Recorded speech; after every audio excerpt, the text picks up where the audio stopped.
There are many non-Muslims who come and ask me, Tabita Zakir, God can do anything and everything.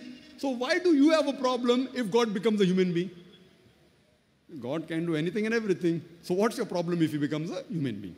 I said, fine, if I agree with you for sake of argument, that God can do anything and everything, and if God can become a human being, if God becomes a human being, he ceases to be God. Because the qualities of God and human beings, they are opposite. Almighty God is immortal. Human being is mortal. You can't have a person who's immortal and mortal at the same time. You can either have an immortal person or a mortal person. You can't have an immortal mortal person. It is meaningless. Almighty God, he has got no beginning. Human beings have a beginning. You can't have a God-man, a person having a beginning and no beginning at the same time. It is meaningless. Almighty God has got no end. Human beings have an end. You can't have a person who has an end and no end at the same time. It is meaningless. It's like me telling you, I saw a tall, short man. I can either see a tall man or a short man. I can see a medium man. I can't see a tall, short man. It's meaningless. I can't see a fat, thin man. I can either see a fat man or a thin man or a medium man, but not a fat, thin man. Therefore, if you say Almighty God became a human being, then he ceases to be Almighty God.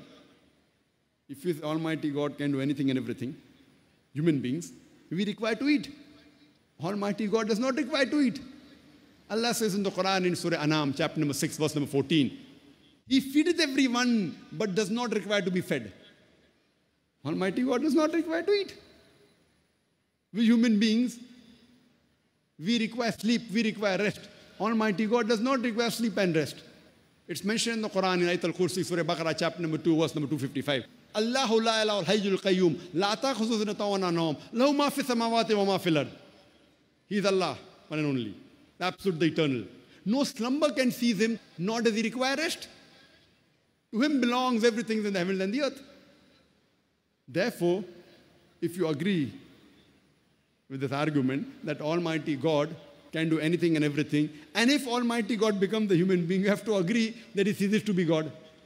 So if a person who ceases to be God and becomes the human being like you and me, then why should I worship a human being like you and me? It does not make sense. And if some people say again that human being became God, if human being can become God, even you and I can become God. So where's the question of human being becoming God? So therefore, this argument that God can do anything and everything, if you go a step further, if God can do anything and everything, God can even tell a lie. But to tell a lie is ungodly. The moment God tells a lie, he ceases to be God. In the same argument, Almighty God, if he wants, he can do injustice. But it is ungodly to do injustice. Allah says in Surah Nisa chapter 4 verse number 40, Allah subhanahu wa ta'ala is never unjust in the least degree. The moment God does injustice, he ceases to be God. In the same argument, if God can do anything and everything, Almighty God, if he wants, he can forget.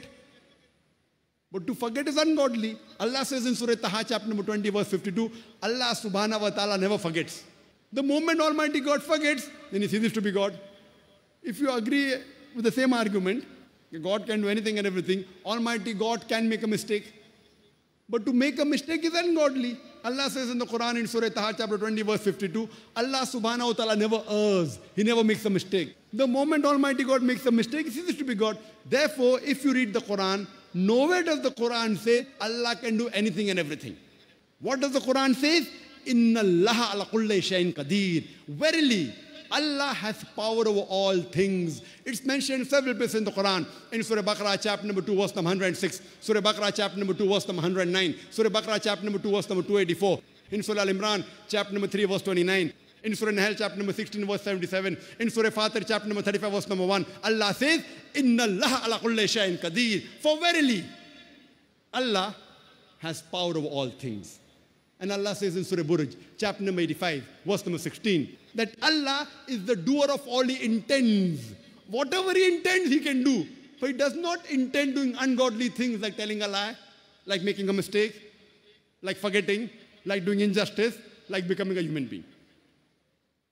So the Quran says, Inna Allah ala kulli shayin qadir. For verily, Allah has power over all things. Allah can do whatever He intends, but He does not intend doing ungodly things like making a mistake, like forgetting, like doing injustice, like becoming a human being. That's the reason Almighty God will not become a human being.